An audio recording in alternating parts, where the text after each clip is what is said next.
is literally just so I can get my transitions working. Okay.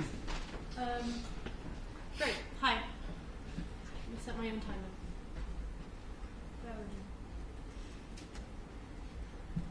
I'm Mevan. I work at Full Fact. I'm going to tell you a bit about fact-checking, what it is, why we do it, how we do it, and when will it get awesome. Try and answer that question. So, what is fact-checking?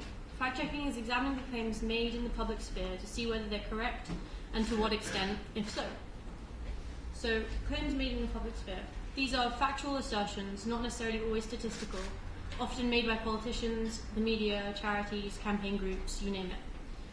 Examples include 1 in 4 people suffer from mental health issues, 3 million jobs depend on the EU, Britain has the fastest growing economy.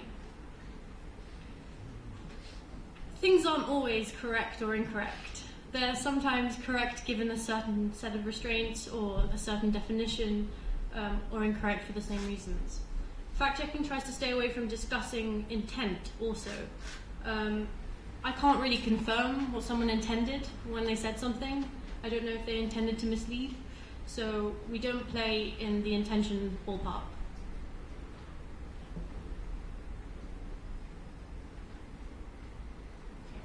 So why do we fact-check? Public trust in politicians is the best way to show you, maybe, is these are the 5 most trusted professions: doctors, teachers, judges, scientists, and hairdressers. Can you guess what's coming? These are the 5 least trusted professions: business leaders, journalists, estate agents, and then right at the bottom, government ministers and politicians generally. So, basically, only 21% of the public trust politicians to tell the truth. And does that really undermine our democracy if we can't trust the people who represent us to tell the truth? So why is public trust so low? There's a phenomenon that keeps popping up in public debate, and it looks a bit like this.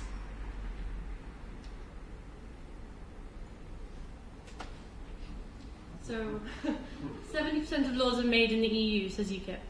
7% of laws are made in the EU, says Liberal Democrats. Both those statements can't be right.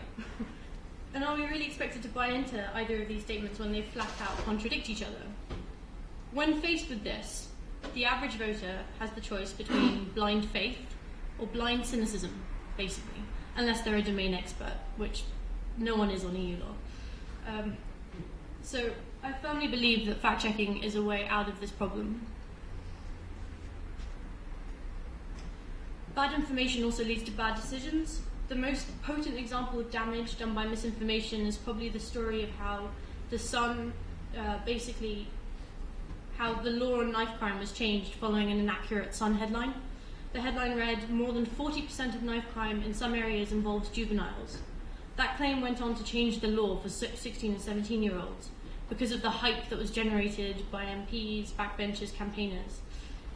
The minimum age for a compulsory custodial sentence was lowered from 18 years old to 16 years old. And at one point they were talking of making it 11. But if you scrutinise that claim, turns out that figure comes from an estimate by a police borough commander in Enfield. He just decided it was 40%, and everybody took it as gospel. If you actually look at the ONS figures, it's more like 20%. But by that point, the damage was done and the law was changed. So, maybe if I do this. Full fact, who are we? We're the UK's leading fact-checking charity. Our charitable goal is to improve the quality of public debate. We work across economics, health, education, immigration, crime, Europe and law. We have subject experts in each area that fact-check daily. As an organisation, we take our independence and neutrality very seriously. We have a cross-party board of trustees, we're transparent about our funding, and we regularly assess our work for bias. A volunteer once said, actually, I really have no idea how any of you would vote, and we were all really proud. So, what do we do? What is fact-checking? How do we do it? So we work across fact-checking, culture and corrections, live fact-checking, and big events. For fact-checking, we start our day by monitoring the day's news, big stories. If we can add any value with a fact-check, we might go into it. A recent example is the 3% thing with Google's taxes. There was a lot of furore about that. Nobody really knew the numbers. So we had to dig deep into that to find out some actual stats. So we also do stuff around corrections and culture. If a claim that we fact-checked is wrong, we may go one step further, put in a corrections request, a press release, a complaint to the UK Statistics Authority. For example, we worked really hard to put formal procedures in place to ensure that statistics aren't used in public debate without being independently published first, so that we can scrutinise them. Recently, the Prime Minister went against that. He said that 43% of EU migrants rely on the support of the UK benefit system during their first 4 years in the country. There was no data published anywhere to back that up. They promised there would be by the time he gave the speech. There wasn't. There wasn't after his speech either. But because we had put those procedures in place, we could formally complain to the UK Statistics Authority. So we did. And that meant the UK Statistics Authority came out and said that the Prime Minister's use of unpublished statistics was disappointing and unsatisfactory. That was a great day. And the day after the statistics were released. So, good win all around.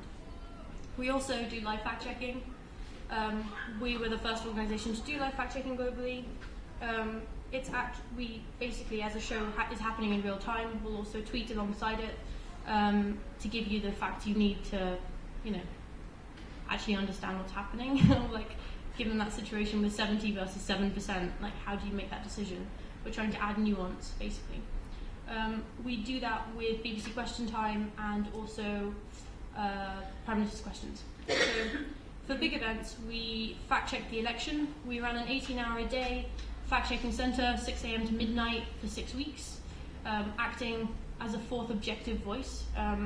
We managed to raise £33,000 in crowdfunding, got 120 volunteers to donate 4,000 hours, and this was all with a view to informing the voter, giving them a way out of that blind faith, blind cynicism problem, basically allowing voters to develop a more nuanced approach to really big issues. So, when will fact-checking get awesome? It's already pretty great. We've seen huge corrections from party leaders, newspapers. We're also the reason the Daily Mail and the Sun have corrections columns.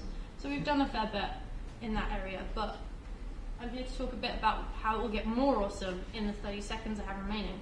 And what we're trying to do is basically automate fact-checking as much as possible so that real-time fact-checking becomes a viable option for UK newsrooms. Imagine knowing the truth of the situation within a couple of seconds, but from any source, not just full fact, from any newspaper. Ian Dale once said, "I think I need you sitting beside me every time I interview a politician," and we're basically trying to make that a reality. There's a common misconception that there are too many facts to check, there are too many claims, how could you possibly stay on top of all of them? But actually, a lot of the claims that we see, we call them zombie claims. They're claims that we've seen day in, day out, they keep resurrecting themselves, they will never die. And that's a good 30% of the claims. So imagine we've already known what the answers are. If we get rid of them, then public discourse could improve by a significant amount. So we're trying to automate the process, put that into newsrooms so that journalists don't have to make the same mistakes. Thanks.